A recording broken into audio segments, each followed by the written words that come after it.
asan jayama embra na wasa ban yan hyehyem fa housing ho na emma citizen bia so enfully protected no aban ejemu as a union ye de ne say ye propose housing policies that the ma aban na fe so ye protected the interests of the Ghanaian population are more into renting and so no ye push aban but aban so eyinani amaye they be have ye nam parliament ye nam ye finance ministries ye nam presidency ya advocacy aye negotiations aye way aban ko ministers abako housing ministries aba eko but then at the end of the day the problem no facing the bebre the tenant me no ka say your charter UN treaty maximum in fact we are for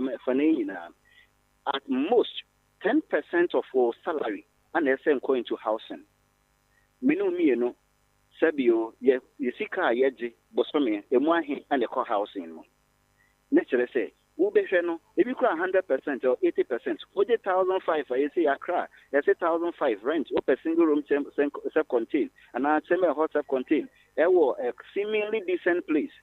Open more, I may say, oh, can call 2,005 near there. At the end of the day, no, nipa no ye juma.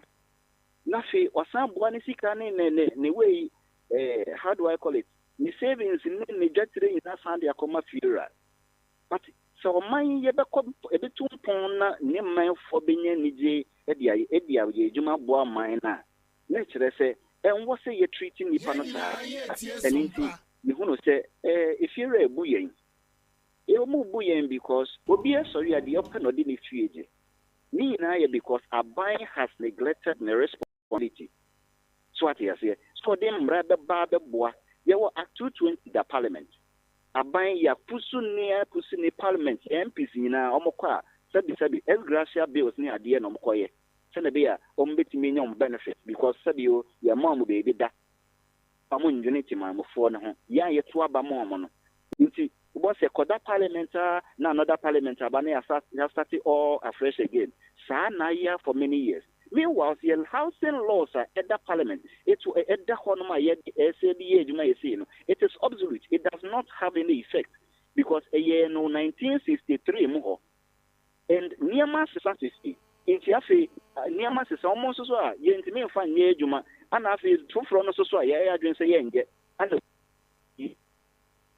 it's not how tenants union of Ghana. You don't Pennsylvania. Ya Pusiani Adiano. Yenny Animal also near Mebulan Sua, Ya King in our Mokop or Yaw Boamah, no Bebre Sunya Jumay. That's what you saw on Pebinda. It's Yen who said, now, Abia started, Yen and started your social media, Abia said, let the rent reduce. Because I said, dear, young point, ya come for many years, and you're going to say, I can't grow for, I'm asking no more the reality. Abana say, no, Ya agency, Frobia. And you go mobilize across the country. They be a yakan neomo a buying penny for the parliament, a parliamentary committee on housing, a can't defend you and what push here said, your best is some policies and regime. Ebi an encouraging into Abia Sabio, you're mobilizing in Nanipa bear 200 to 500,000 on the street for bare 1 week. Now, and I see you're mobilizing Nanipa bear 500 near the parliament near Yaw Boamah, no my Mrano. Sorry, I say. Nafi in any pabe 500,000. Nafi the Omako Bay Jubilee House. No mina Yaw Boamah, maybe a Jumana Bromo so near Yaw Boamah. You got now that's now 1 week. Senator, you bet in Yaw Jubilee House. Nafi say President and a papa into Nafi with Yaw Boy. Nafi it mean a baby the atuato. It's the way you just caution. To tell the people, any those in charge, say almost as a union, it is enough for us. And I say, yeah, we the Ghanaian people are saying it's enough is enough.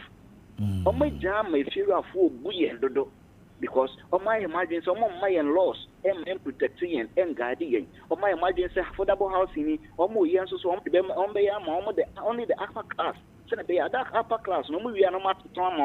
politicians, not on Tom. Yes, affordable housing, but yet affordable to the Ghanaian. Me that say. Into we affordable housing, $100,000. I gonna find him $1 or Ghana. $80,000. studio apartment is a single room self-contained. It's a Rand of that Baina more mobilize Munianum, sa 200,000, sa 500,000, sa 500 na mo pesa mo ko parliament, mo pesa mo ko the seat of government, na mo ko boa e masa bill we ne housing homes and some ewie pe ne nkoye ano ne paper so keke no that Baina mo pesa mo yes ade no. In fact, you go so mobilize across the country. You have started a lot of consultations. You have started a lot of fencing and a lot of groupings, associations. You go so aid in komo bebre and ye be yes meetings nibi. Ye put you together. Ye my hobe bo so me back me no. E put you instructors today. So be mobilize na fina bakra. Na fi ye nyina ye ko parliament. Ni akobo mo ho. Ye nyina mobilize ye hu wie ni e ba. Na fi yetimi akọ a Jubilee House ni yetimi akọ boamo na fi dan policies asabi ye ma pini baso yi o ka kire yen niema o elio yen say ye bepe ye ama yen how do I call it amo be ye ama yen on e housing am ye nyina di tu mu e votu man 8 months down the line ye ni minister aye meetings be mienu miensa bedru ne sebi ye fencing ye fencing paper it was that and from she need former Ghanaian tenants no because omo form sanka she 8 months about housing and none ye pe mumu aye and ye sign ministry e wo meeting le ye sign push it from there but me did say ye pie ni ye ba bonten for 1 week e be papa amas my mu ye be solve problem be e wo ye dan ho issues. Yo, Randolph Mami enya o se enemo saso ne minister wo meeting de mo beka kwa kosi be saso aba na ye din komo nyame nhira wa no pay why nyame nhira so bebre yo abusiafo we eye ora Randolph eye afrifa oware ono ena eye director of communications and as corporate affairs on a hweso the National Tenants Union of Ghana. O masam and as a politicians, you know, hey, the man no be fafa ye ho affordable housing project e yibaku bi asenso mo start ye no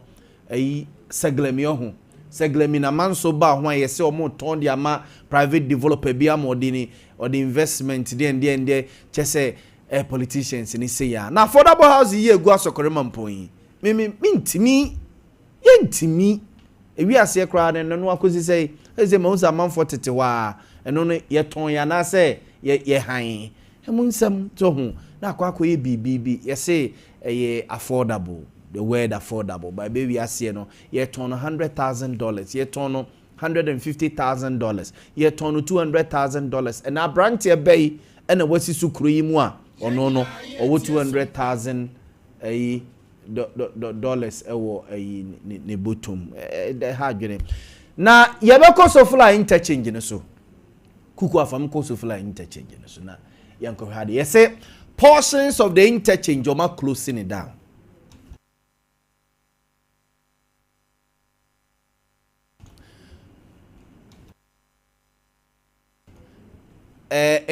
portions of the interchange oma closing it down portions of the interchange you're closing it down na asante ebu ebusa say ade na ye nyenwie ye no eba ne say ne yetimi close see ye kwakọ ye repair ene ye kosiesie ne ade ye hwese ye benya the engineer a ohwa momo aye sa adwuma we na ye ne no adi nkomo no wa ma ye nkyiremu yi na ye hunu parta Oma closing it down ne parta omo ebiatum no that is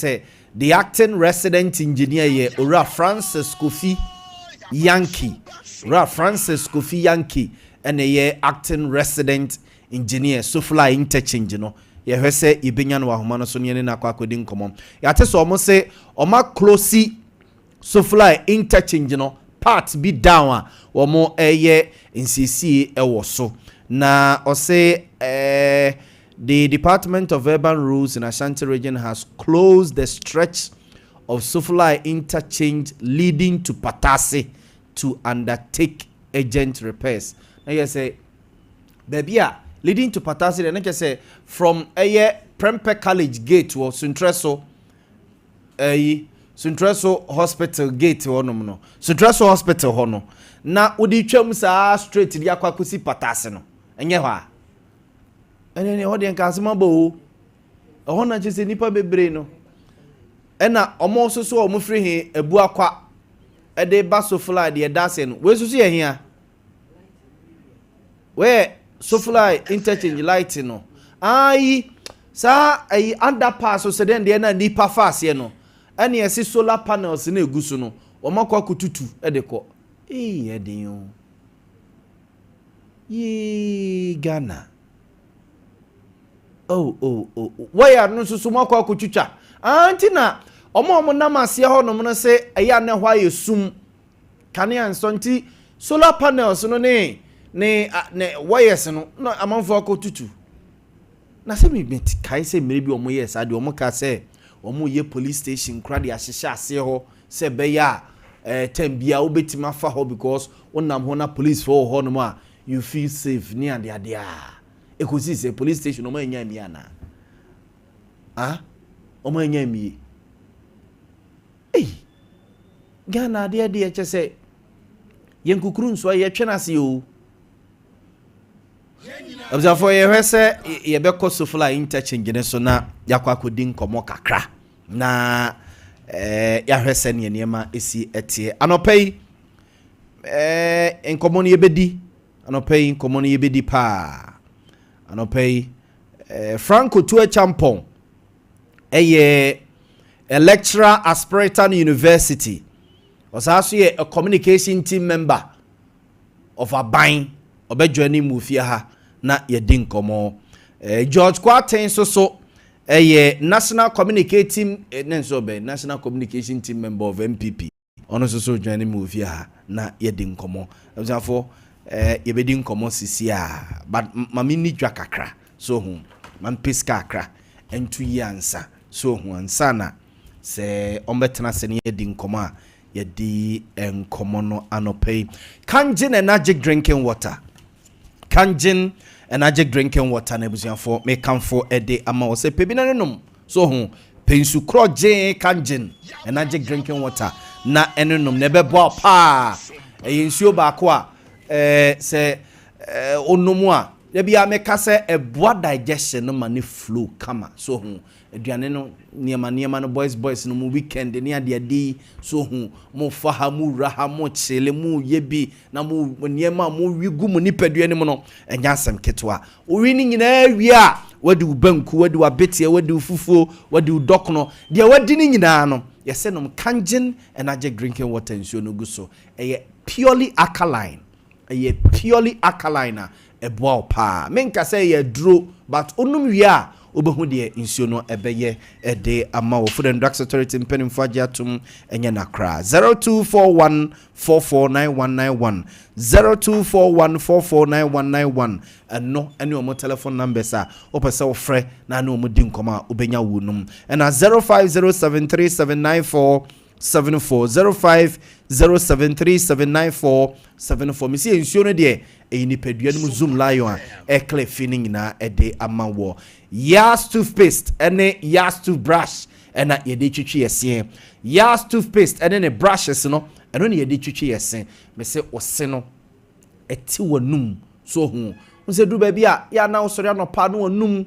ayo style bi so hu na se o konkra na aduane emfili kra se obedidi enom ne ade so manum ato obu paste ne nyentia unyusu Yaw toothpaste ntia tina wadwene ye osa no esa so eyi nkabone efi wanum so hu wosena se nyina so no green ne ade na ehye ose ase no Yaw toothpaste eyi ni nyina de firi onom na brush no so aboa wo so hu na adwuma na ye simple kra your Yaw total care toothpaste your Yaw tooth whitening toothpaste and your Yaw herbal toothpaste ni nyina enye na ewudwa so your brush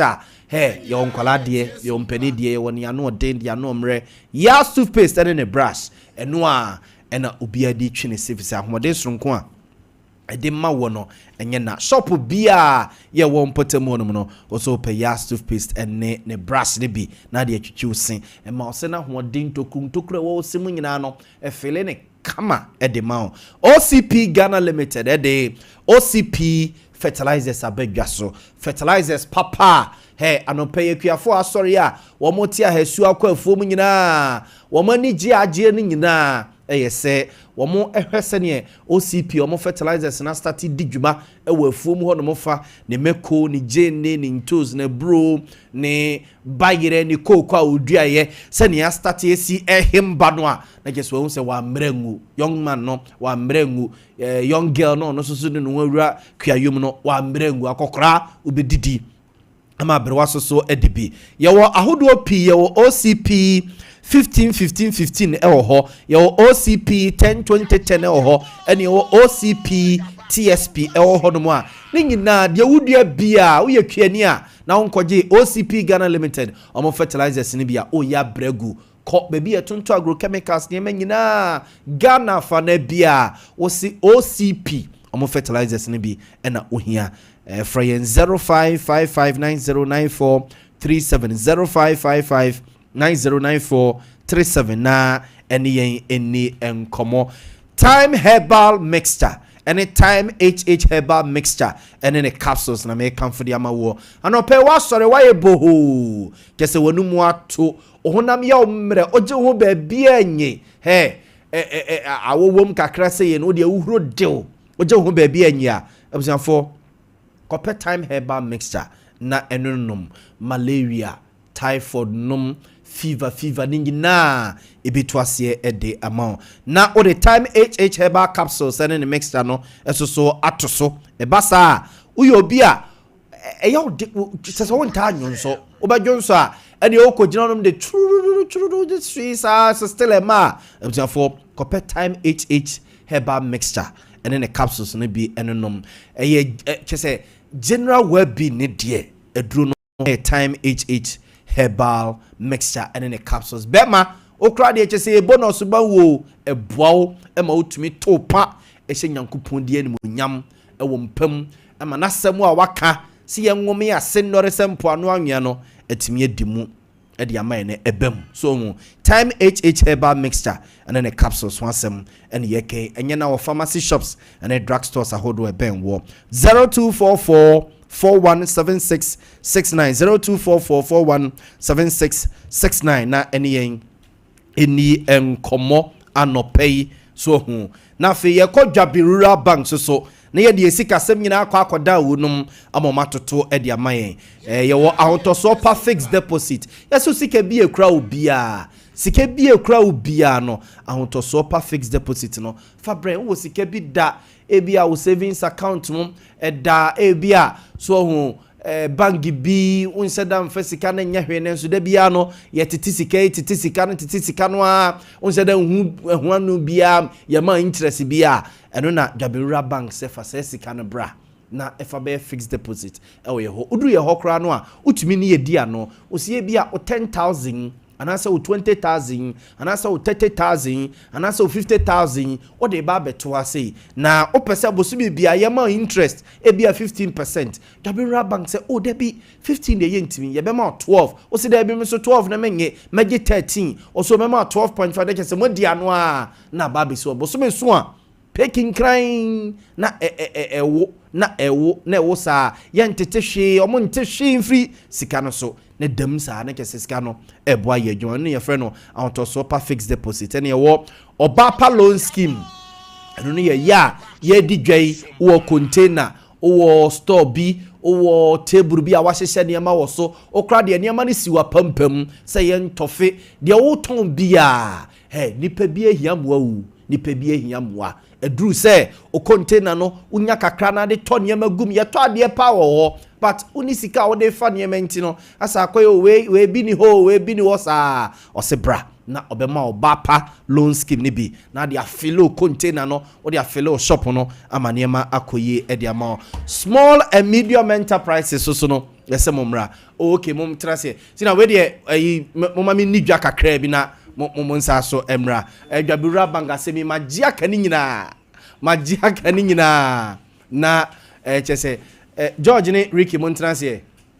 George ne Ricky Montranse mame enti small and medium enterprises no so yenyi mumu so hu musoso no mo ba ye jew me aboawo so hu ye no ye ni mu nyina nyini bom so hu ye building millionaires ene akesefo we eye dwaberura bank ho asem ene ye ka ede kire mo anope Ricky ni George good morning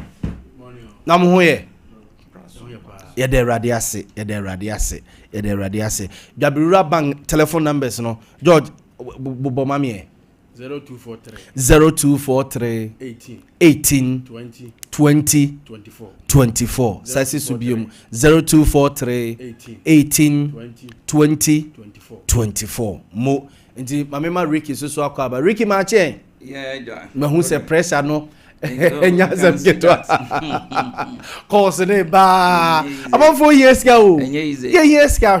but you be solve problems mo nyamisra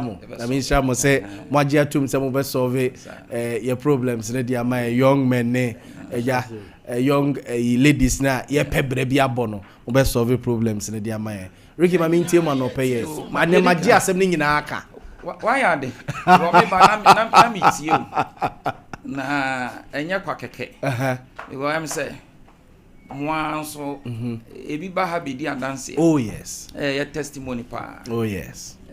no kre you have been 41 years mo ayekoi enya say your kwa na hwe 2023 2024 Chamber of Commerce and Industry omuhwe mo am si dwabin rural bank the best rural bank in Ghana, not in Ashanti region but in Ghana. And we know the number of rural banks in Ghana, about 147. Good. The first, our commitment and responsibility to the society. And on my own, a bank here, you mean young cost one. Then when we are doing the welfare of the customers. Yes. I'm saying, yeah, but now can't be for youth. It is a youth. Yes. Good. Okay, the population, youth no constitute the greater proportion. Yeah. Say yeah, they are a buy no. Now it was meant for numa omo ton yama faster. Edu be a omo hia ska kakra na omo timi di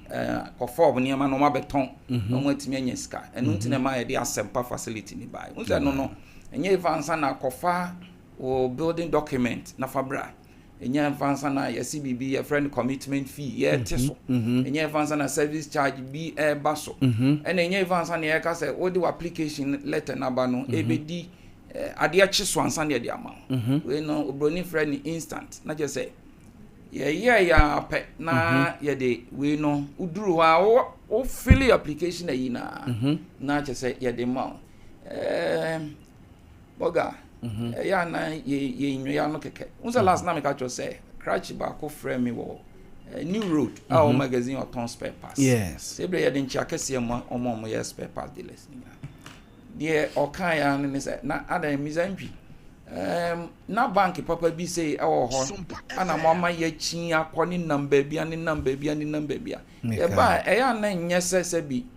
ya ho na ye de say bi a ye keken sem bia ampa e bi obi a ye bi da oba kan sem bia enim ba ye gidie ene foundation ye philosophy ye de adwuma ne say utwa kontompo kire customer ne na oba ba experience product no right but the next day o ma bi into what we say no kra no we deliver more than what we say ye kan ye jabi yes now one nipa ne ba no aba experience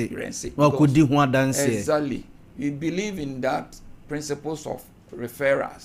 ti wa ba na obi hu said ye service ni call ye na wa akofa unuanom na odi aye den odi aba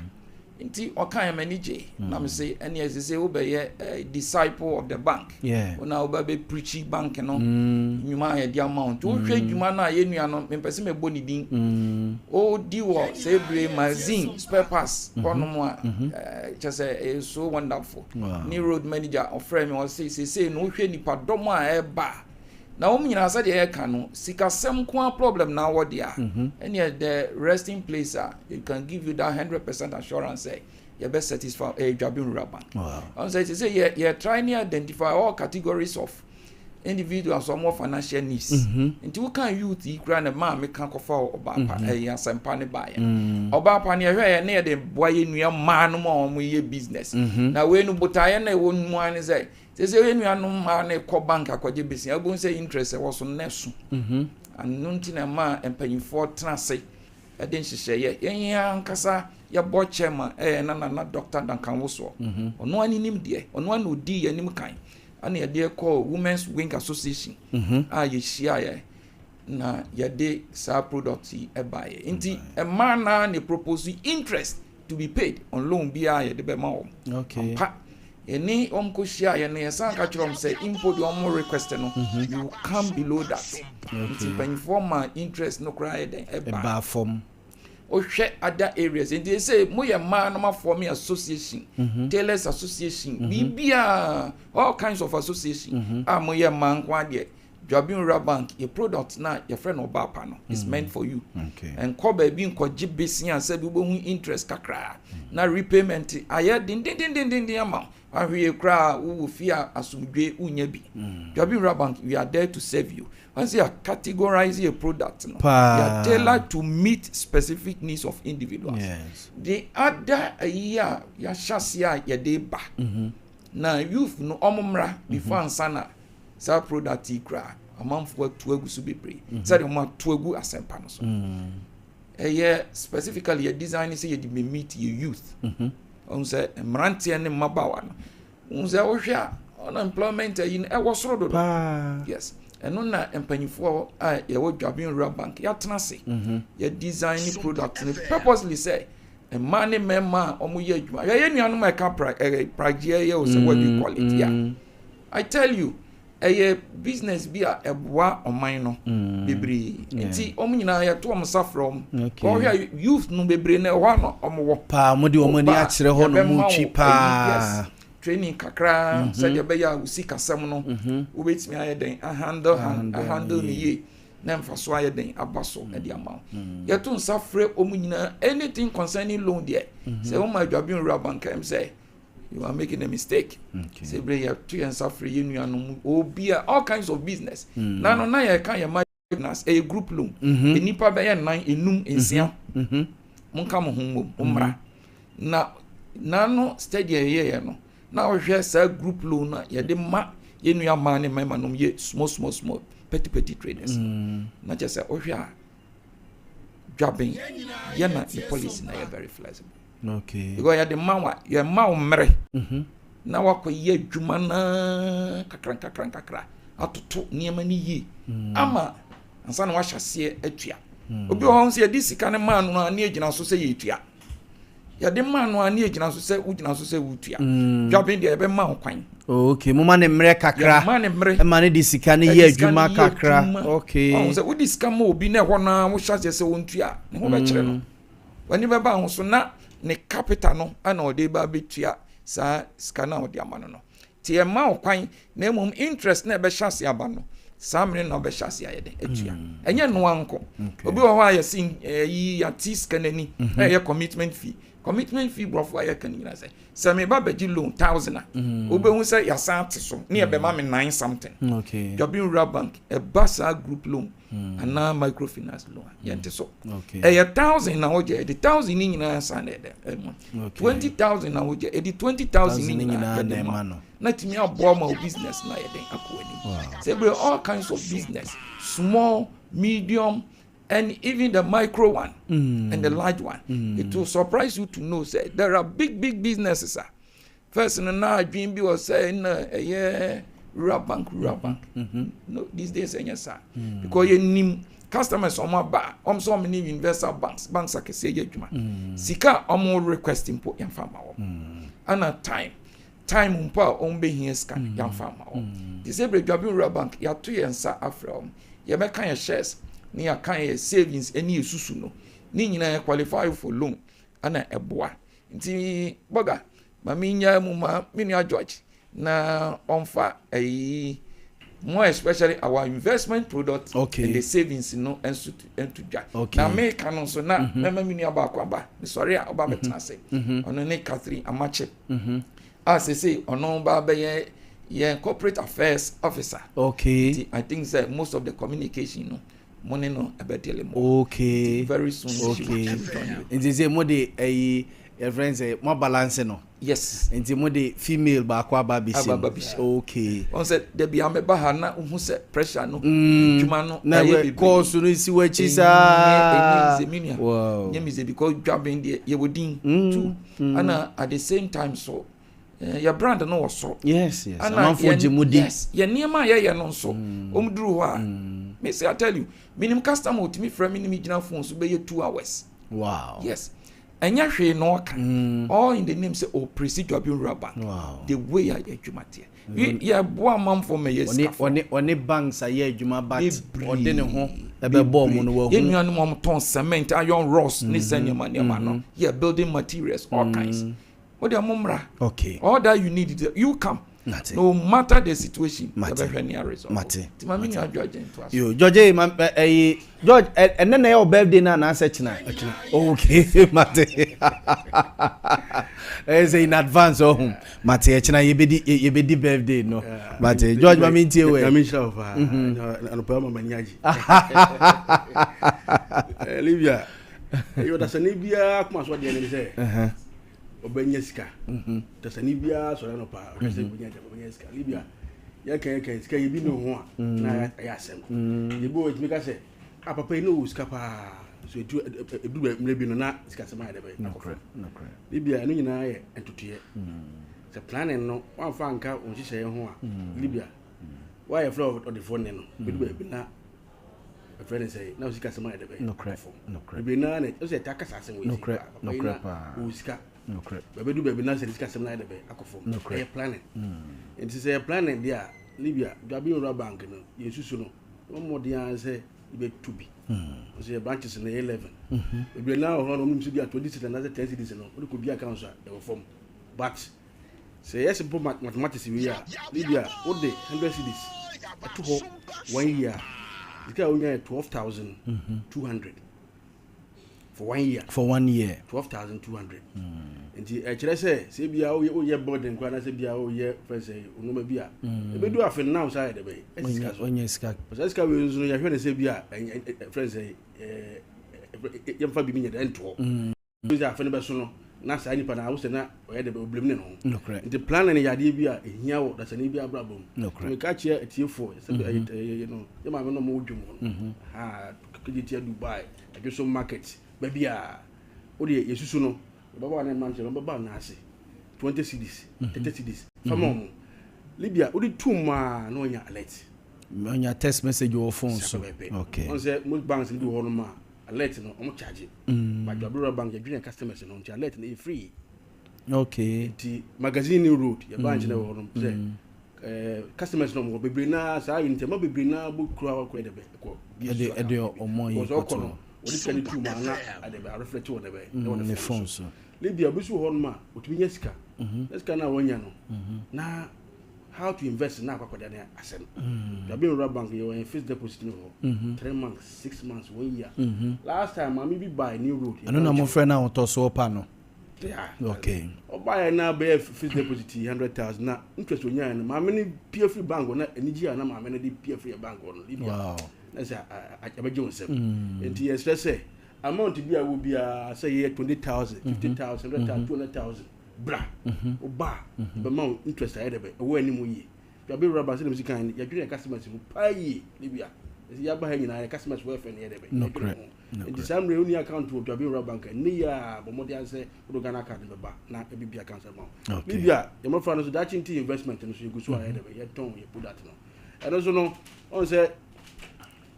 I'm afraid you one man on your 10 years. But when in that university time,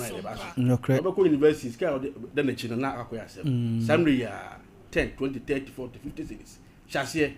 about course university now, but you're not scanning the bay ready. Now, always what my debate. Said a baby do on ma. Now, unfound Sanya the bay in Guti. The Libya, you best let you for you as a Dutch investment, you know. Okay. Yeah, for the BI and the Vena. The phone almost say when they are on pension. Because when say some over 40 years, we do 60 years now. And also, no, I'm a bank on corner. Oba, Ofreya, your numbers, no. ofreya ye be baba bia wo no be bia council na ye de be and the amount on instantly no nya ya welcome on the platform so okay nti me hwe ne se bia me de normal me tumi ye de ben sore okay the number no to free bia wo bia mo be ko bia na bebre na pese o mu hu yam branches no se de bia o metuma ba na o na dwa bra bank so be de be abedi yeah dwaben your chief palace bonure your taxi rank adwoso your traffic light fumeswa your taxi rank sepe your gaku house adesima kedetia your kedetia gate 3 aboaso your asante line roman hair your atosu station onre your roman calic roman hair your atosu station new road your motama bosan so libya mejama sister okay now the numbers na dey attribute okay media my friend o say friend say Catherine media my friend Kate ma mintie we na fa telephone numbers no e ma me na ye fe en common nsi we dey meta wase pa na ma san che obiem na ma chitia wetiefo na dwaben kakra me de beka me panyin de no ho say dwaben say say ye dwen ye customer hu sinti no ye bie ye branches ni bebre if say asantima emu atere enti said the person customers no it's me rich enti no ye be ye branches no a lot of places ye will be wo etimetim ye will be wo ejoso semini ane kan ye will be Roman Hill enti baby bia wo bia no wo fa ka na wadu ho ene esanso ho ye app wutifie umpesa wo be ko branch wo ko Google ana wo ko Play Store ubo blue app na download ye na was start na say upese udiscard to upese we use car app ne betime na sense for short code okay yes *248*2# *248*2# okay dial okay you follow the prompt okay na the say upese we no why upese we save it ubetime use care free mobile money so at savings account him opese we use cash so free savings account him e call momo so obetimi a any essence of investment so ho opese we hear investment so obetimi aye enti me the numbers ne betuja okay that's opese wo frey so obetimi afrey yeah just a branch your number no 027 42 53 884 okay and your Roman so number no 027 14 90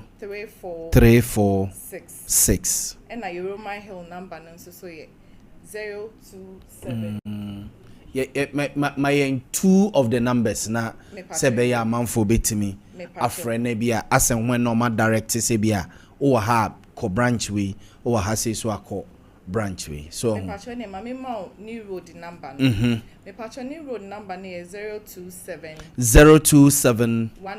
14 09 347 sasi suma me bio 027 14 09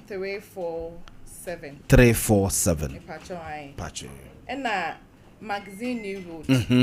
me patcho okay magazine new road na me dia mam patcho mama additional okay additional number ne 057 97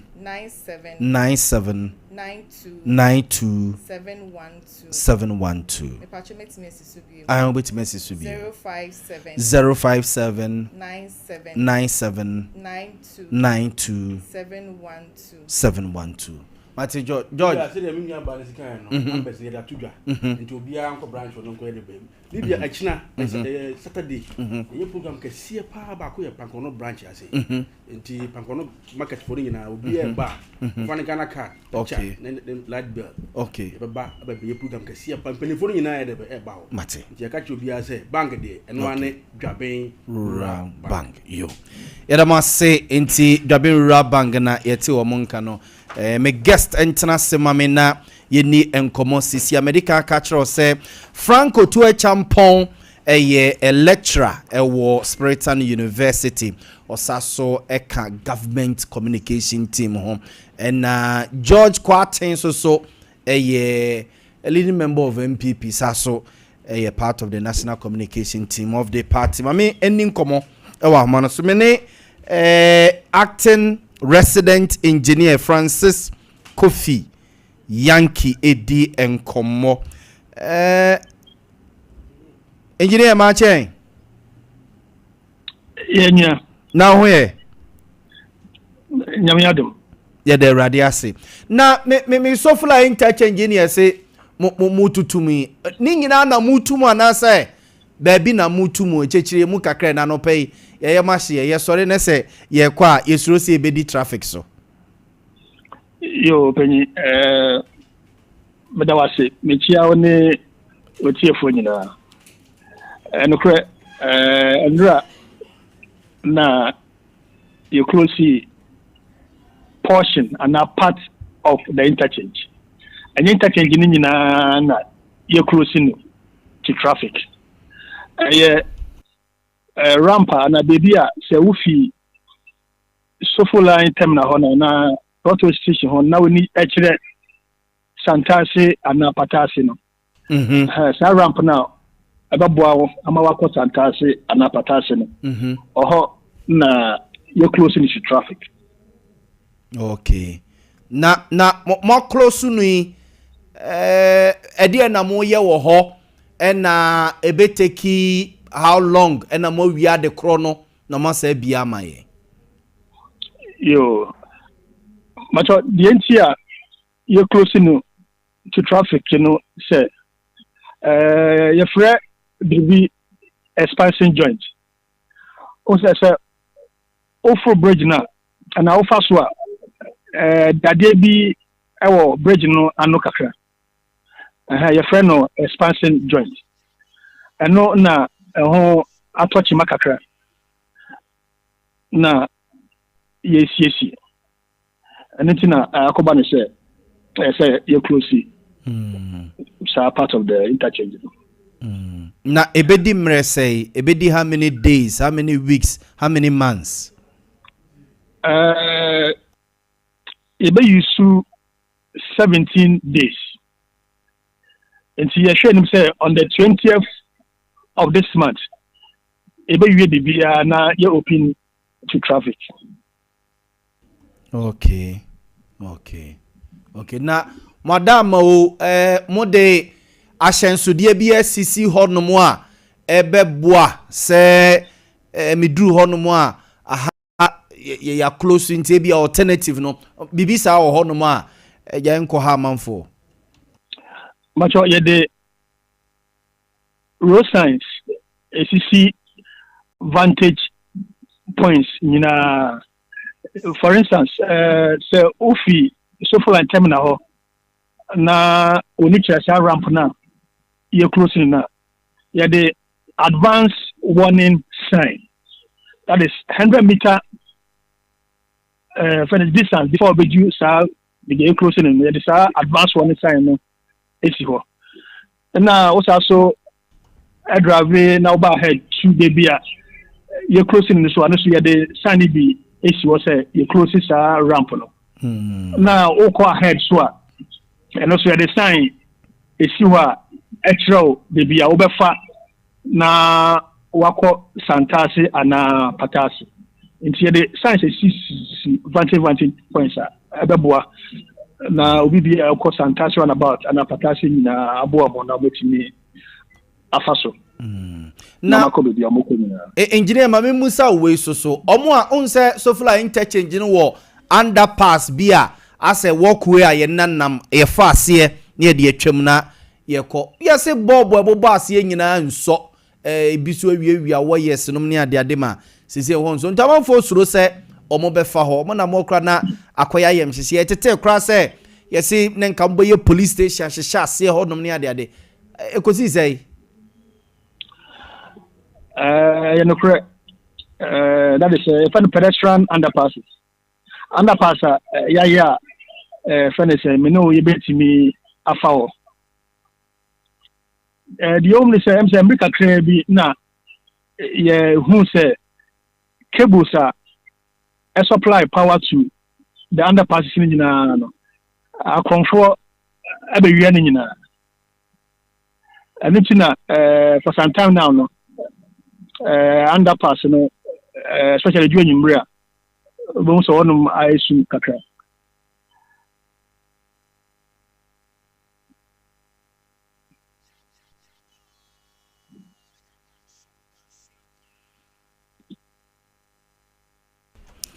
engineer ma memfa wonsi a bibia ne ebesa so afre why yo macho midawase yo yedase observe nti we engineer Francis Kofi Yankee na yete ne nkan ma bedwafo atena se straight away ma menko na yeni enkomo oto ma chen mini aya mede so ne fie boko oja boade na dom yatumi ojeje tata bedu ha de be kan san hodin wo kwa ne sa ye dey run yase say de da e do ma menfa konya so na menchia o oja mini a o sa so ye me lecturer na mami cha the president of the republic John Dramani Mahama, His Excellency na be di chire ba mi de na no poko hojima cha no bia honorable Julius Zebra be cha na no pay aso abo Julius Zebra ni mienu no correct ai because o tipi kasa ni obezo o kasa ni o cha no bi mami nko Odotobri constituency no one chair general o national chairman chairman bitia wadaroma okay Matthias Matthias say Julius Zebra na be take over okay enyane sa nkepe enyane sa otu minia Julius Zebra bo ni di mienu e ma refi chairman be bo ni mienu refi mi na me kai ho no correct enti babe ko Odotobri ko okay minia Ivan say Obian Ajiman on ADC o ho Michel minia na chairman Brigade so ono so another offer ba ko Michel ono so okay Amincha Honorable Dr. Frank Amakohene Minister of Ashanti Region CLP Honorable Zuba Michel and Nana Kosin so Michel bibia on this manukum na yemfa na sekese ma wo mo mutumi bo anan call akotia by elections na ndisi for company for tituni and intini bibia ko bibia ko di djuma ma za by election victory ne ba en bia no ya no yase mutu esika na manfo to ma minia they say wo say ndisi amanyuko tu esika ma bibia na nya no kra na de jiremu ni ne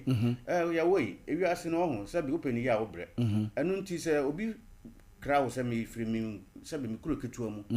ba the polling station abe to aba e dia maw na say be o jane ma na busua nyina de o ye nyina free ho abe gina santini mu ato aba dia maw na say o ma no say bia 200 cedis e bia 100 cedis no so say be on fa ntoduane ni na ne ma na waja o mu akire no ko on fa mu apese bi mu mu ni ya say bia nya adam die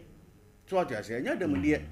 because was say na da je sada no ko betuma ko na dwuma so akoye adwuma nya sika de ahwe na busua ene was say sada je ni nyina be gina ho to aba de ama wo say de be ya wo benya tumi e de akọ bna hye bedwam akọ adwene o ma no ho e de mpuntu abre owo mu enu ntini so say sada je no na wo ba na say won tumi mfa wani kan hwe ne saa keke na bia obama ne 100 cedis 200 cedis say also mfa nton so otu ehu so hu no 200 cedis ne bia je ukwa unu abusua na mia na je se mia manya bi de on to mami o enya de sa ho otu wia na me de 200 100 be mana na say wo koto nam de amane se gina fafaka kokoto obi o ha oba o se honorable Adaroma me fi se bi chichewure ne bai me ba no me ja me manyina wo fi se bi do mbe die kra no na me ana o se nka betena fi adwuma de fi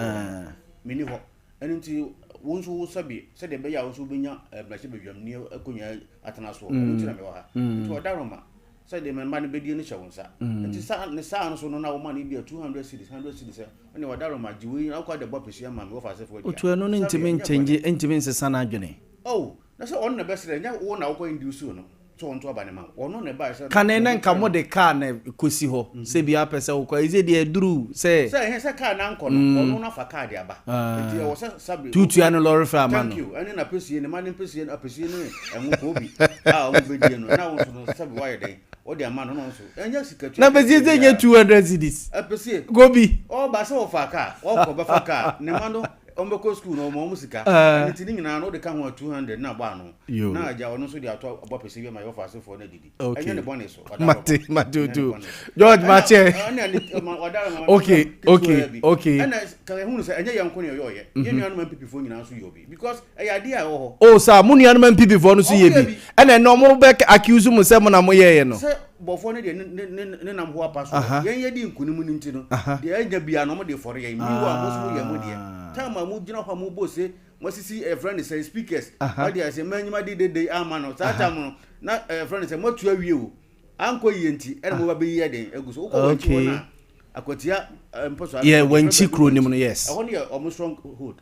kubusa wo mo se sika be na MPP fo tu ade ma wo mo as TNT any sabi omo be gina asante mu ma wi ahye wo mo no aduane omo be di nyina no sabi nya MPP fo no tu aye omo na tu aye nti ya ma omo nya atwom sa na ago ne nyina na ye die what they say anko ama wo a na wo de o hye dem no sun kakra no apopo onim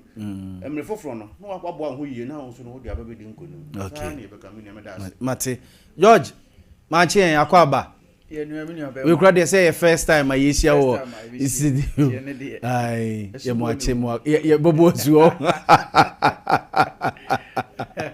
efie boko enkran boko ye do ba kuma se soso boko de mo se kuma se de honey free ma hu se kwakwa nom ne lawyer nana bonsu twitwie mo hostu de bibia be boko we empanyifo to be hostu ama bibia e boko wa nika mo mama ne wa special no cre amintia tifo anope be ma obibia ache tifo ne wahwefo ne abom abasonso say you monitor mo from TV ne mu social media pages ni mo bo adwuma pa that's it nyame inshira mo say monya opepa na mosum asanteman ne Ghana manyina men eyetu atwa adwuma okay ye kasa ketua ntira kanya de a obesori anopa betena sanse wode toto ho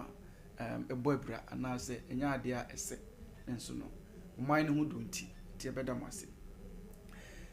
minu ya de o busa na se akwatie yi o kana asem a se mo kra musumutu ya bi na amfa mamuntina mo na makotuatua musika ena yato aba mamo eti ye ne a wode be frefre ye tua sika n bia senke ewini yo si ye yetumi tua bia enke ewini ye esi wanchi mu stronghold wanchi ono o ka ye no o ka ne keke esa si de omokoye ye wo hwe mo am sister stations a joy ne ade a ana wo TikTok ne ade videos are capture omo che 500 ni 400 ni ade baby create so mutu 1000 Ghana cedis ankofo koto aba ema ho mo enti omo asem na Ghana fo ka kire omo enti ema mo mefa MPP de me 44 so se bi ye no ye di nkugu ye tie baby ye dwene ya brabom ye sere omo ara mo na makwa kotu eska amafo no ka kire mo de mo ye yi no enso ani esanse ema se de true ayi na ye pe no ye nya sanse mo disika na akọ enti o de esi se mo na aban ye mo dia Ghana sika nyina ekura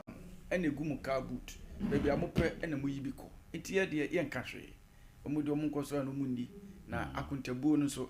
enche bia ebesan so akwatia ebuma bema na o debi ebuma bem debi hwe ba manfo hu ne se akwatia ebeye by election na MPP de bekeka omo ho na nka ye hu bibi soronko emu but amanfo fi so omo hu ne sa hu se MPP ko opposition me France 9 months mo na na o hwe Ghana ha since 1992 by elections ayaye na Ghana ni nyina 33 out of 33 no NPP ya wini mu 16 no wini mu 16 okay na NDC so wini mu 15 enonto nkoda o hwe from 2000 President Kufuor ebedi ade Ghana from 2001 to 2004 in your by elections makomako nson 7 MPP ye wini ni nyina okay ni nyina including from 2001 to 2004 ye wini all the 7 by elections including even some from Omankasa almost stronghold Wellency ye gigi ni nyina na akwatia ya baby so a swing seat MPP ntumi nkase ne dia NDC nso ntumi nkase ne dia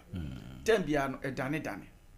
and as a share crampo say by election na esi ewo party siri obi MPP and NDC stronghold so eye maako num na esi maako num no MPP yetumi awini mu miensa na omo awini mu mienu enti no de omo ye no enya ade foforo omo ba bam nya 9 months ani omo goodwill no da so ho omo so na ti abam aka 39 months ansa no mako opposition enti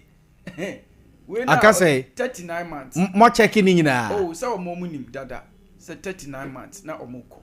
then just aka 39 months no omo ko opposition this government no busumen kroni no say I know it does not e be a goodwill no beto aso to aso say because me no ka say kra me no ka say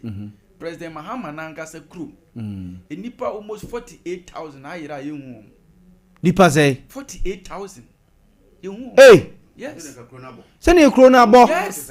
emu dodo na akoka Cote d'Ivoire sisi o madan refugees ebia menu ya oni ebia 48,000 de enu yenim say that conflict na ekoso nipa no bebre adwane afrikro no but 48,000 de kronabo say kronitisi obi antim bo akwati amokokoto abai voting population was about 52,000 ekrono kro ba ku yes enkrono doso yenim say solar tuna kaba bole and communities no bebre benyere o se de ene communities no me no ka say no Cote d'Ivoire na bi makobo mo adwa Cote d'Ivoire ban no e na wape mattress bi o mo dida so wa bontin edura no pa no akope koko bi amomodi ya pe mosquito net bi amomo mabobo wa bontin o mo da park so e Cote d'Ivoire aban ya yinani omo wa onka hwe we zi kra de asini krom o eye ni krom preko pe Savannah region eti we krampo de nkese se abani tumirika wo onka hwe omo wampo emfa ho emfa ho kra eti boni a odie no edos mo boni pa aban we edie ne ka se ye beka ye benya o time ni nyina betena gisi ye de be na otwe baako ne apekno 111 na the good word ninti na manfo nte enya manfo 90 na wan hwe se de forming the government aba we ba no boni a oba bedinti all forming the government no hwa was start free civil society organizations was share CSO so manu ye den omo ye neutral no mo se omo de omo nya amanyo sem no oba ya pe no omo manu ye din ni nyina no omo appointment na otwe omo beka na aban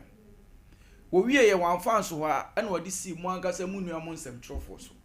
wo hwe nsem trofo manu ye din pa no na ono so omo appointment okura mu anwa so wa ma obi because so wa no odi pa na omo so appointment wo wie ye no na wo se oye bibi ya friend national thanksgiving no se D&D na wo set committees na wo de asofo nso egugu so edi sisi e boni a ekoso wa ba mu sisi e no obi anka CSO so ankom beka no yaka o manu atum because ya mo appointment ensem trofo bi so ankom betumi aka no omo so ya from aba saa nso na ye nuamo asofo bi nso ye de omo atutu committee so aban we na kasa no ye strategic ehun se boni a obedie no ete se wokeka nkofo bia no tum ene wakeka nkofo anu atum no tikruma no ye supreme leader eti de ope ena oye ena wasesa yesika aguka boot ena odi Mate George etumi gina simpi fidikasi we so ekase owura John Dramani Mahama for the simple reason say we appointed some civil society organization for be journalists be na no that makes him a wicked leader. Begin platform is like I say, and NDC political party will take an exception to that, and I will rebut it. Say ye pe will be a odi kind man, a journalist, an appointment. I will not be more, and ye NDC manukuna. Okay. So will be a odi journalist a total board so. Etua, I do want to pay rules so now one music asem. Payroll so every month nanya NDC amanyokona yehunu prior to 2016 yehunu mpanifo journalists phobia now they are astute journalists na omoka bie wom say na de na wo ye nyina na yesa bi krokro da jon NPP amanyokoni win elections pe na e ma wo appointment ministerial appointment for that matter enti mama nua yin ka bi da say yama CSOs yama journalists for bi position tino sabi almost no they were appointed based on their qualification and their competence. And yet for the mere fact say omo journalists nti ene yedi wo mkoto ba bi omo tisi omo di omo djuma. They are competent people of high repute. No omo djuma di omo die no. They are not your friend is a mediocres. Wo mu nim di omo ye omo nimete ene yedo omo ato ho. Na wo ka bibi say your friend is say asofo na ye ka asofo asabi ya ma wo mu board positions a ene ka ye ndisi fo na ye gina ye nim owura otabelo ye nim owura otabelo ye nim owura ajanasare e wo krom ha sei no mo he board a ye constitute ye say wo ye nsi national cathedral ho na deda so at the end of the day a whooping 97 million good American dollars away say sikan kanne asema wo ka say si bole ama yenuanum binum sabe akotena Cote d'Ivoire mantem ho no enka say sikan betumi abo mo ho ba National Cathedral say audit akoso Deloitte KPMG aye krokro de John audit ni mu no ne behunu say sikan na ye kwa ye ka say $58 million no say na ye $97 million me no wo ka say contractor bi su say ye de neka meanwhile on fan in Sakran country e site ni so site na da ni mini swimming pool na de sisi mu enti hono de menu na nka mesere ne se ko me fan to ho na na dwuma die ntia na wo frɛ yɛn no yɛn ka ho asɛm na yɛ ka obi a obebu Ghana mamu a oja Ghana how ne amani friend say abenedi a enye NDC amanyu ko ne mum MPP amanyu ko mate yɛn to aso yɛn kɔ the removal of the Chief Justice minority say you cool the former Chief Justice Sophia Kufu say obesre ni nua ba no mfa mawrade obekai ne mpai bom ade na mo fi say eye cool amanfo say NPP Charlotte say enti say President Mahama so aba be Chief Justice senka we no nka enya asem fufuru bia ana George we asem fufuru yeah mama former Chief Justice yeah mama Sophia yeah ye beda na se nemu nanka ye pese ka sa semi nanka se bantem isanse oka Council of State and asem no su kudru ho no aba omoto no 1 to 4 and 1 to against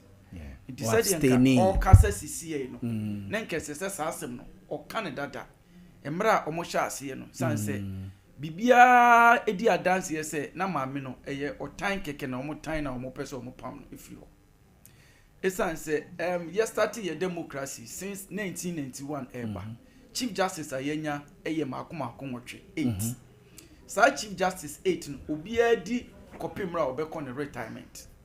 wo sha President Lawrence or appointee 2 Chief Justice omu nyina adi ko omo retirement ba ko ne last 70 years and omo di dru hono ba ko ne last na 2001 ina yewura Kufuor nso bae nso ono nso ba appointee bi e ma ne de nso ekọ de twa to kra ye ono na wo appointee oba na odikan a onya asa edibre no Georgina Wood o transfer adru 2017 ena na nado danko Kufuor e ba ya ono nso ba appointee ye ma me Sophia Kufuor kọ ya ye kofa ye ni ankasa atwomade hye yewura anim ye boa ye kwasi ni ye boa ba ya sana ye nua ba Gertrude Araba Isaba Tokunu eba ya omaye no sa kudita we ya omde si judiciary no na de edi kan se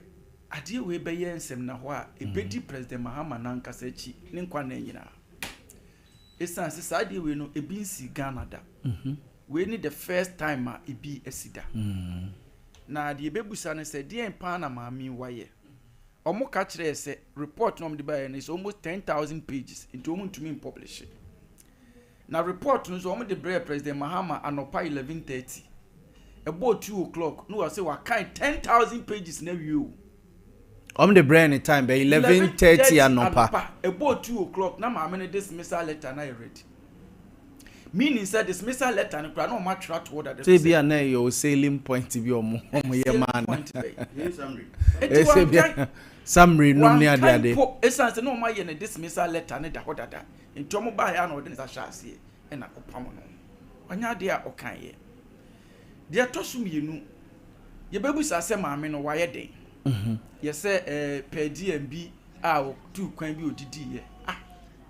Eya na eya roho. Ye wo kroma ene nipa di sika pempem. Ena aban bo ka ye nhwehwemu.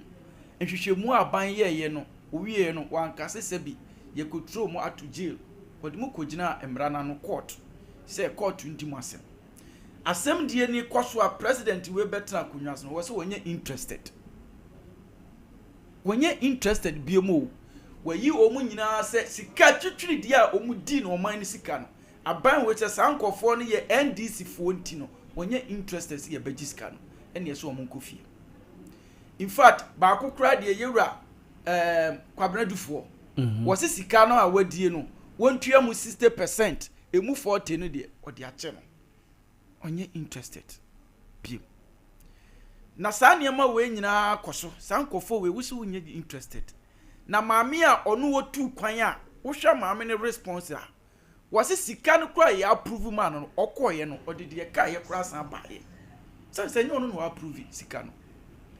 se oso obe tu kwan akọ holidays anase okọ program a menya sure say yo no e na approve sika se so de ko da bi eti nipa na wo approve sika no ho ada ne en question say nipa ada ne en question say nipa ohun sa niema we ni nyina no ya ade a eye suban bi a President Mahama oya aya na ema enkofo bebrika se de bi sa papa yi aya na o mamanfo ye ni YouTube na wo ye sa niema we nyina wie na wo wie a wasan so aka kire Ghana fo nyina se ye nyina ye nkobo mpae ni ye nkobo bibi efre no se democracy cup de wa ye yi pa sa judicial coup d'etat ya wa ye no enne die mpra na opeso ka kire Ghana fo sisi e de opeso ka kire Ghana fo se obekọ akọ appoint NDC Supreme Court judge Edna Bay Chief Justice sa na okọ akoye ade a okoye anu no so okọ appoint NDC judge na odi na betina ho na okọ appoint NDC judge a ebede na me amete ha me MPP ni menya your friends the gidie ewo yatem adwumani menya gidie ewom esan se adwen a etachire a wo de pam maame no eya adwen bone enya adwen a eye papa na de ye kan nyina ne se enye saa de we nko aso na wayo so obehwe a obaye no enkofo a na omu yi adwuma ewo aban mu a wayi omodi over 36,000 oyi omu nyina di enye no nko a emranti a na omako security training ebi akọ migration ebi so ope soldier ebi ko prisons police ni ade a ye started recruitment no under the previous MPP government no obaye emu 2000 wayi omadi ya ma omotete 6 months o ya yi omadi se omonkotena fi the president eye ni nyina ne kire se Ghana for ye kwoto aba 2024 no ya man parliamentary seat a eburu seat bia so enti de open no ye onfa obi asem enya hwe ena de ope na waka de ope na wo ye de me de mesre Ghana for nyina ne se obi anfa na no ntum enne eye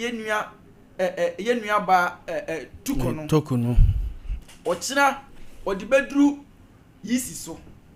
afe ubehwia no be kakra no ensori kura no obetutum so obekaya na nsen okan se we ye prophet tio what se we ye komsheni mpo na nyame yi bibi kire na fabra office wo na omo veti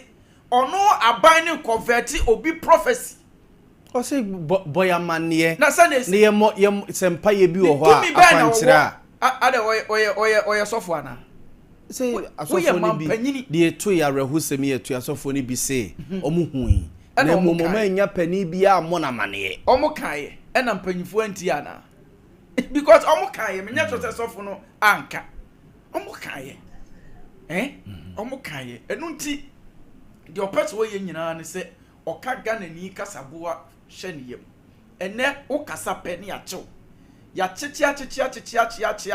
TikTokers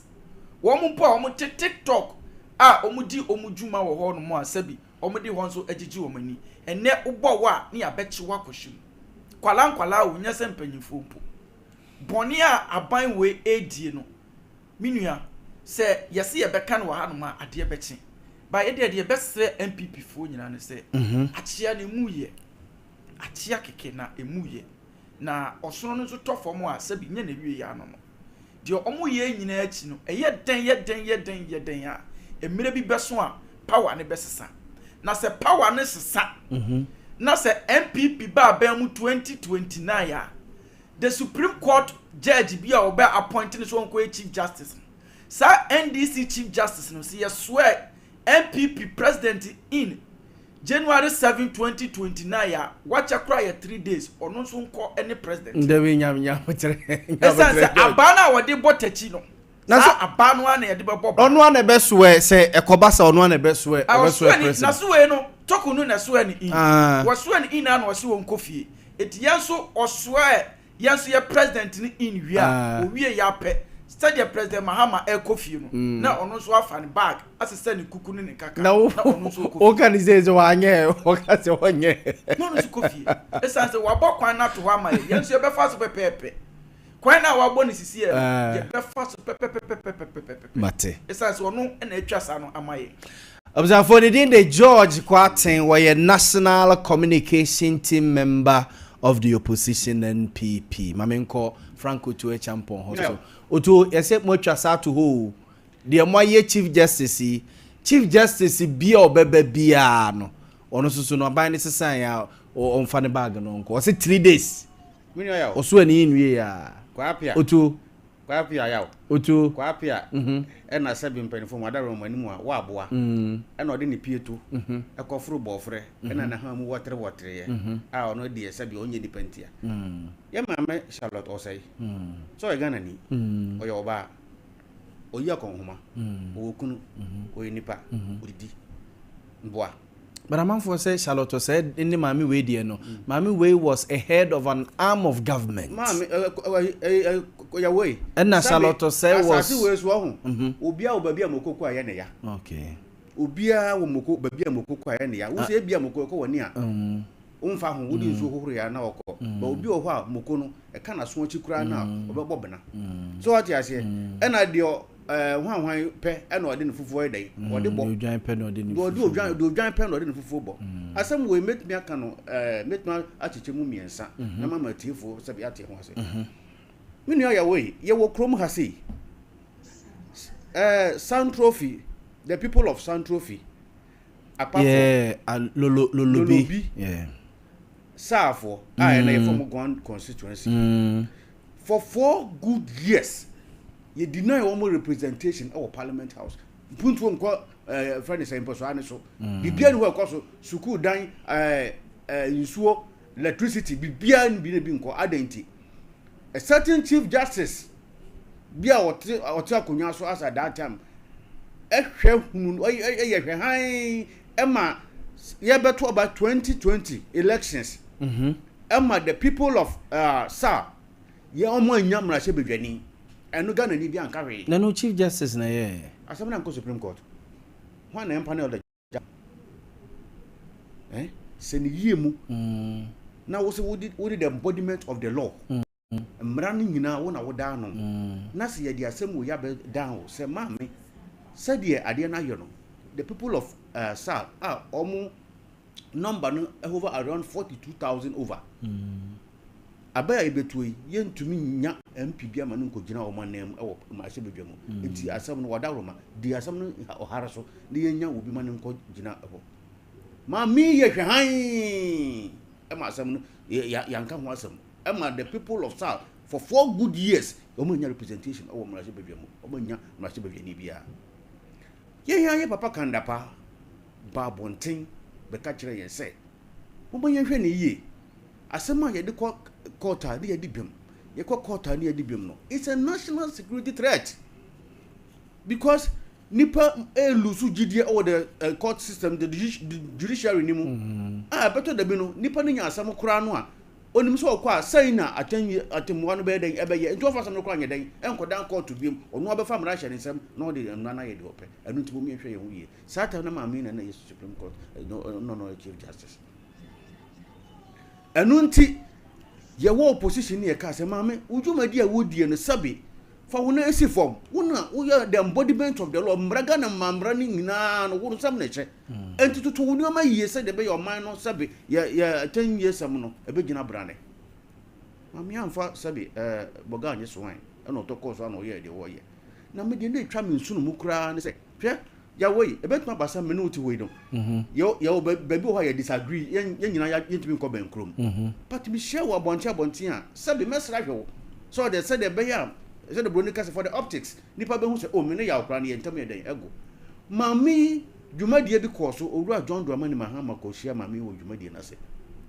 e public knowledge ani bi a mami di hwe owura John Dramani Mahama no e be ya asem kese wo ma we mu obi a oboko obi afo so no say mami aden boni ben owura John Dramani Mahama de aye no a mami utumi hwe papa edi ka chi sei said ye kan ye kasa mu no edi ka bi na ye off camera and off camera to confirm that no Yaw John Dramani Mahama His Excellency ebo mami din wanhu edin bo me hu ye wiase de oto din ni bo na me boa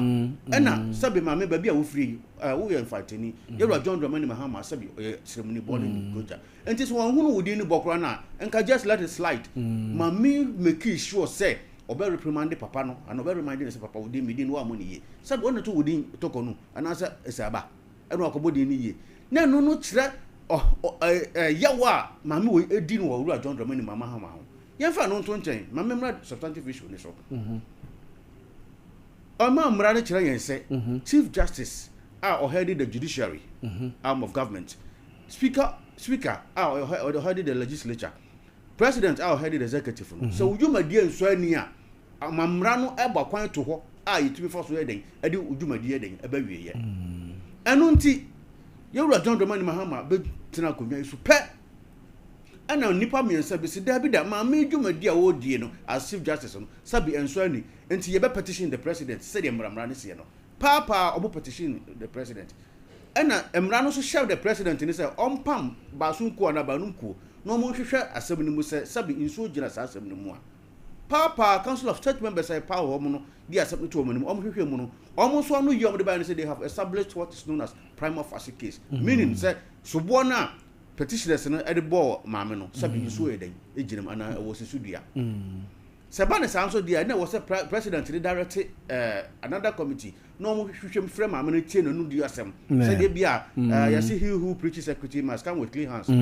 so what you say and nti no maame bra na wo so be den be you no because so shefa ne den yemua maame bai toto na no doni oso nim no oka afa edifa ho yehu ya say maame atam atabiri asabi no de kodura ekowa court say omunka bi ma no asamba yi ne yanka bi ma wi asesa wonye bone a ukodwane to a no say mo amani fair hearing say wonye bone a ukodwane to a meni woti hoi say menye wo bone a kwa bi ne yaw betina ko dwane to a mini o ma hene say be onka asamni bi emame say wonye bone a wonde dwane to bi a pacha what you say ahọ na ntentam na mamia sa ma asam no so no de ko London England Council of Lawyers ho so mini anum monka be mama na your friend say the Ghana for the yam nenye ano mo so twro ba the attorney general na say look Ghana is a sovereign state Ghana de ne ho ya wo yama mra a ye de bo man ho bra say the London and England mo so wo mo de no eno nti ne sabe wontumi ntra wo de no mu emeka nkire de yenyo enti mo daroma mo mfa mo asam no nya de ento nchen ena yama the committee ni kwa say o mo nya o mo hwehwe mo ntwa mo report mra ena report ya beto mampani anim George said by 11:30 2 o'clock president say I me kire no say ewiase ohun say wonu obi nam a oni nipa ntam man nipa ntam go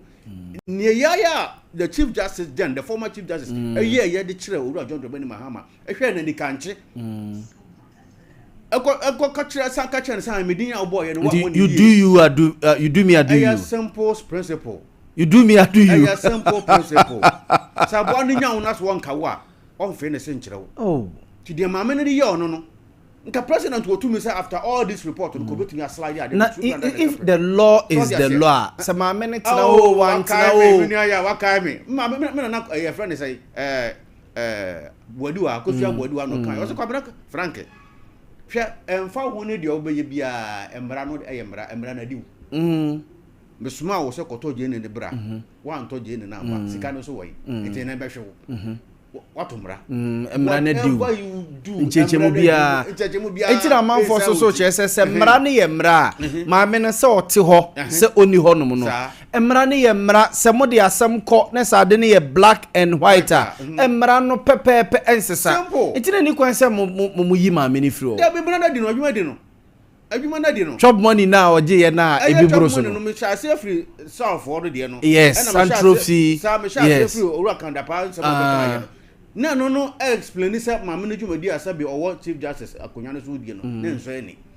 and I know something dey gina so die no sabi but reasons are Mr. Ofori no petition no de call no ba ko ye o tu kwan o de ne kunu ka ho o de ne ba any sika o de man no chop money so nkodia one of the issues no na ba ko so me kan ye say she transferred somebody from is it the judiciary unilaterally before say oba recommend some and recommend this say I was consult the legal counsel no mu nyina ko benkrom asan ya promote nkrofo bi do mo about the Supreme Court asoye ho she unilaterally the one consult obi because she is the chairman ninchino chairperson ninchino she unilaterally recommended say yemfa nipa bi no mo meka no ho Supreme Court which breaches what the Council of Judicial Council no ethics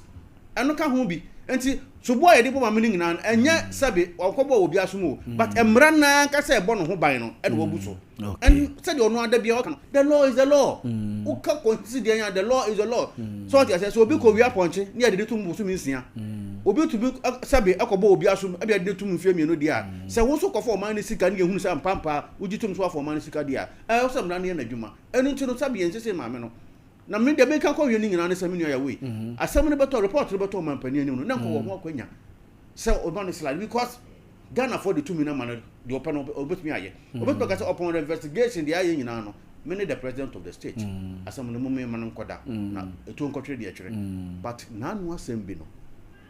nanu de wo ye me no o pochire na ni hwe thank you me bo ni din na no fom ye no afom udin nka fa cha me de odi ye ni nti de wo de ye me nti no so be yo bi atwere vengeance Matthew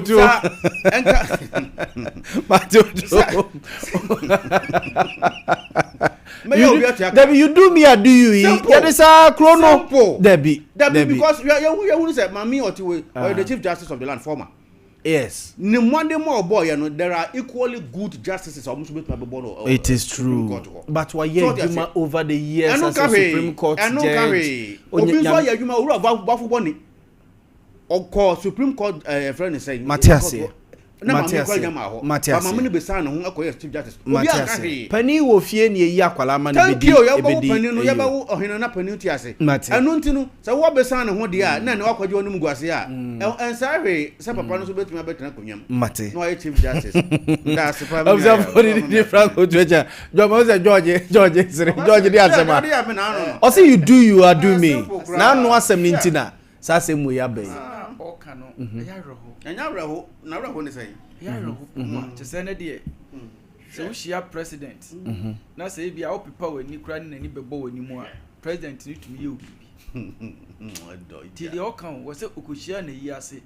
a program a forum hwe no wan hwe ani a o de hwe no na ka se ma me no hunu no okoye na 2 wan koye na 2 it was a talk of the town obi agu esi ye obeyi na ti o tu ba show me ba Ade ba ko a President Mahama oya senka ye pe obi ni aka se ade a waye yenso emfa petition ko ni nkoyi na dia nka president no oye number 1 victim ade ndia esanse papai edada Ghana fo ema ye to aba man ye koto aba bebre man no asem titire pa wo candidate Ghana fo agi ye vote eni se oba okofa bibibia ba ye friend 24-hour economy oka kire ye se adwuma baako enipa miensa ene beye oka kire ye se omo betiti electricity boso se de be ma ye nuama omo ye weatherfo fitafo atumi aye adwuma 24 hours oba ye eni nanu ani nansa ene okofa bibibia friend dumso levy eba ye oka kire Ghana ni bia se Ghana ni a wutwi trotro Ghana ni a wutwi taxi Ghana ni a wutwi private car so wuto fuel akotwa baako bi etoa ne baako bia na wubetua 1 Ghana cedi e de ama President John Dramani Mahama asema o ka kire no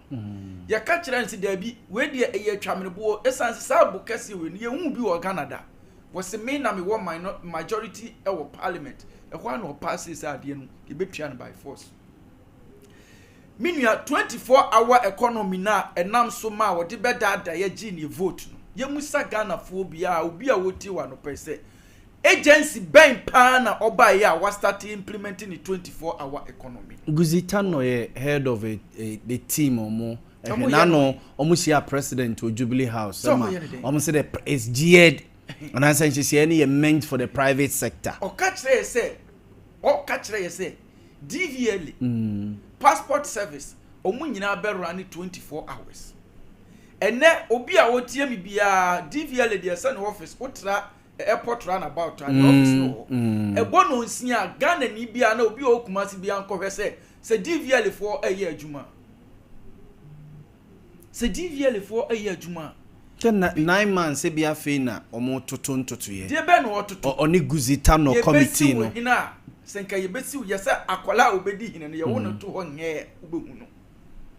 bibia no ototo wono anu onim se na hwenim it was just an empty propaganda and what did that Ghana for? Bibia no ewo. Eti ono omampanyini na nkasa na ne nsem a oka ya yeto abama no. Obaye no oye opposite. Obaye oka kire ye say Galamsey eyade a obe declare the state of emergency on Galamsey. In fact, omu communication minister Yewura Sam George oka kire ye say President Nana Danko Akufo-Addo ono oye commander in chief of Ghana Armed Forces. So person will go Galamsey within 3 days ombetu Galamsey ase oba ye 9 months ni afede Galamsey no aye west wo pese Galamsey se NDC ba abem na se Galamsey no eye level 1 na me no ka se do level be 50 to 100 ene NDC ni ekọ President Mahama also okopa appointment no amana no direct ni se onkotu Galamsey there be no dey any advance omo national organizer Yewura Yamin me no ka se Yoko Attorney General NDC Attorney General Ajarati Yoko say investigate omo national organizer because of Galamsey. And you know kwa omo second vice chairman your friend Abanga Yakubu. Ono so ya direct say Yoko investigating e wo Galamsey. Enya me na meka ye. Yewura Yami na beka say Galamsey for ene boa omo ba bemu na even omo coalition center wo Ashanti region ha. Eye Galamsey for na GG ska mo di CSA center. Ene Galamsey agia te say adie ba kokura eja ayroho ni se ene yenuamo eto gold aban ni se sisi e gold boa ye ton wadwama so no wo gold wa wontumi nton ni sa wo aban na san hyehye se Ghana ni bia no wo ho kwan so oto gold agisa aban ni pe ene ono atwa eboa wo pe a wodi to gold no obi akotu no gold no a adwaman so de no aban no atwa ne bo a wodi to gold no eno ye kro no kese a wodi bo Ghana fo eno ti se enu nyina no sa boni we nyina oye wie na okopepa na no ho kotena ho na okase obi ekohia no program ase no wochia no bu na nitie nti se nipa no ene opam no afiri se bi ni dibra enye se ebia oko elections anase ni dibre no oye bibio eye ni modimo ene ni humasua ene wakọ akwa enye se wo sori ye no watini fie ene ye conference o meye sebi Chief Justice wo eyade a eye dibrekase a yemfama obia keke we sorry ya wapam no everywhere just because of say we say South says Central Fio said no no yisi mraba ni ati kroman ma Chief Justice on we create constituency enya Chief Justice na create constituency eye yisi na create constituency enti yisi en create ni constituency a ade na wo blame wo no Chief Justice o tini baby. So, and you know, adie or time be and on the time I mean, na Yami Yan say, you were vice president or ye oba.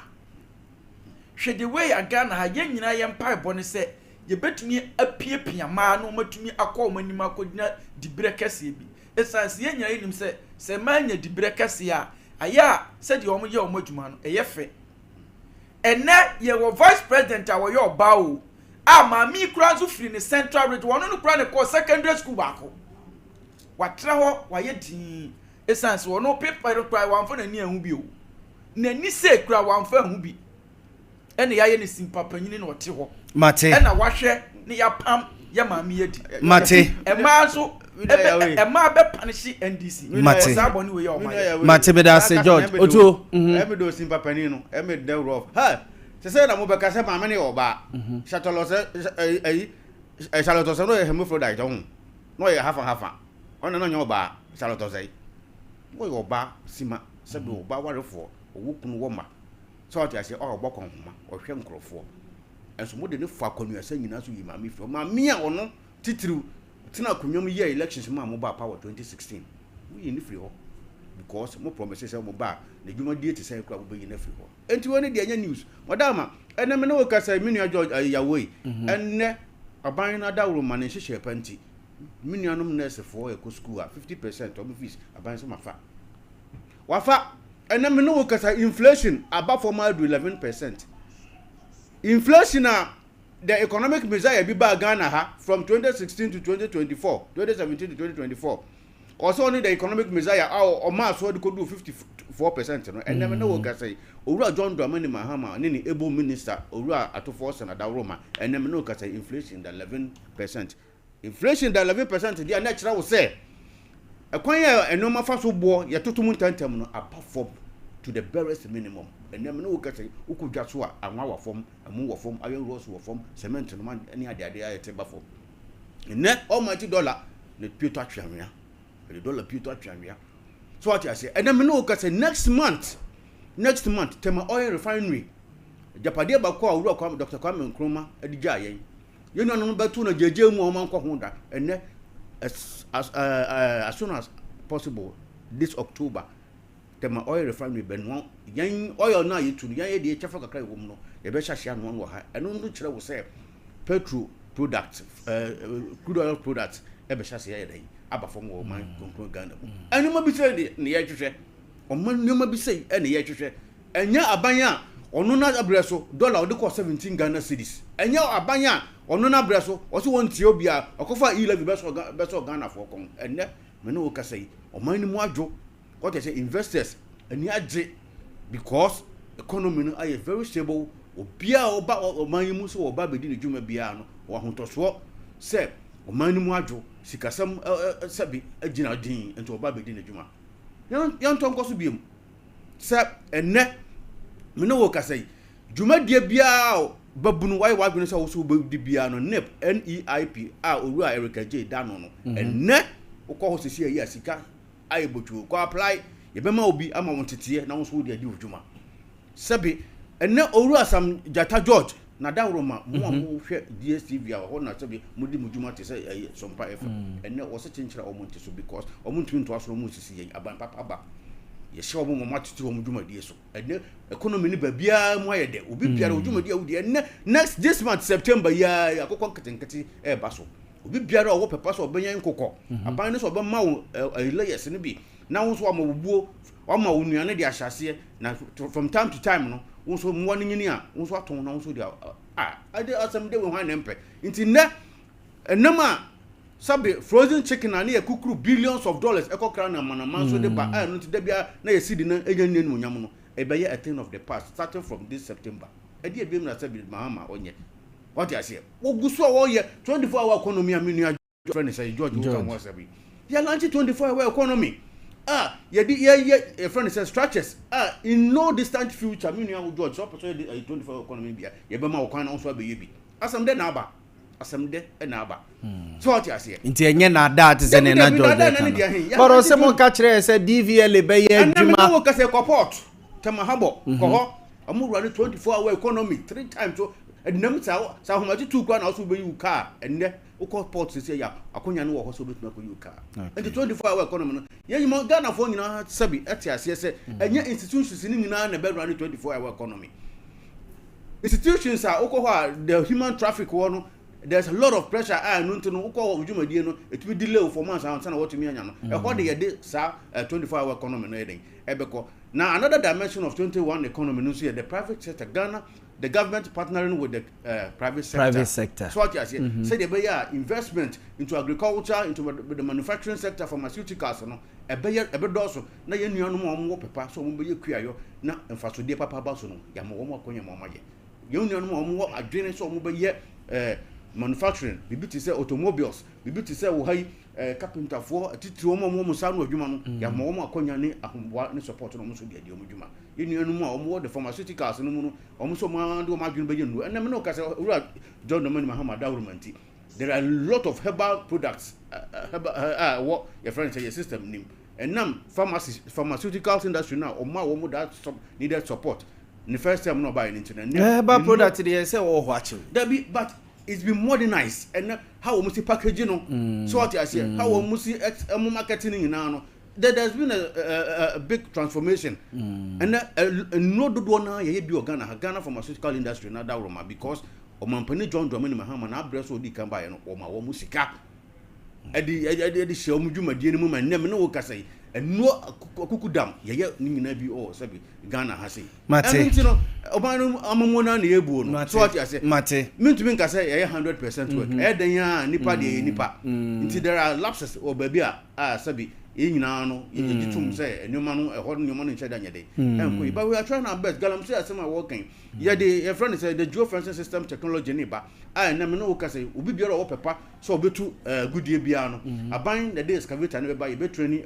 operators no ye dey tracking devices be hihiem woti concession de be ma no ya fa the mapping no coordinates no yeti wo ye galam say na yeti nkan so no ye monitor technology crab bia so aba yemfansuo ne ba kugo Matoto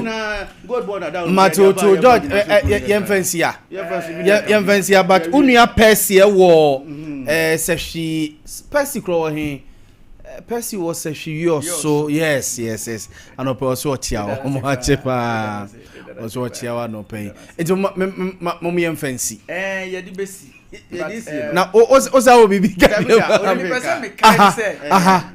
9 months ni nurse for ya for ma dwuma foforo 9 good months yenti o mo ka once obo and 13,500 nurses you don't want to Ghana payroll so say here bet me that chero me be chero ni but yenya be 7,000 bi na omo salary e ma ya omo petition the health minister okasa na ya na eme de tin say no obi ya sa ya na eme de obenyetum nurse for 8 but say waje to me say enye no nko wonu mu a omo ko market BEC for so hwe no omo market so hwe no bosum miensa nie yenti omo kada say sika no e no omo de ko akotia no BEC da be no mu ye say sika na ndi for de ko akotia no BEC de say wie bosum okay bosum miensa nie yenti omo kada BEC say bosum ye wie bosum kra mai bosum miensa o say bosum ba omo BEC resource ye ba ye bosum ya ba me say omo market BEC say na resource ya be omo market ye ye de ba ye omo market ye 3 months yenti omo ka okay omo tie tu okay mate mo me fa musi BEC ye market bosum kra me de musi ne me de musi ne insecurity nso agi atesi George first time ni the first time ni insecurity anu ayedene meye sankomo we ye beto so me di mo tia mo me born the time so as sports team never mama enye birthday see very quick na yenko happy birthday to Edu Mensa of Asante Aguna from your brother-in-law Kechiri Obi. Do happy birthday to Miss Lydia Koto from Honorable Francis Kunedu Assembly Member for Kuna. Happy birthday to Alina Dufie Buadu. Or BC Academy Feya from Mr. and Mrs. Buadu. Almost your mom. Happy birthday. And happy birthday bonana home. Okay. A blessed birthday to Florence Asrifi of Ginehini from Kakape and Berimedru. A glorious birthday to Mr. Michael Akwesia Dusei of the Geo Company Limited from your wife, Mrs. Dusei and brother-in-law, Berimedru. Happy birthday to Meshak Abuaje Lamte. Abuaje ne birthday. You, aka Osekwame Despite of Ashtown. You, Abuaje happy birthday, wate. Happy birthday, Nyaminka home. Sister Usubain, Ebibia Nyakama. Ate Abuaje, Nyaminka home. Happy birthday to Gifty enam bedeve gifty enam bedeve. So Deputy Maslock CEO from Kwekuchumesi. And a blessed birthday to Adom Sabuache of St. George's Learning Center from your father Frank Opon and your mom Sandra Buadu. I was afraid they must see sorry sports team ni sum atwaso e de free hase.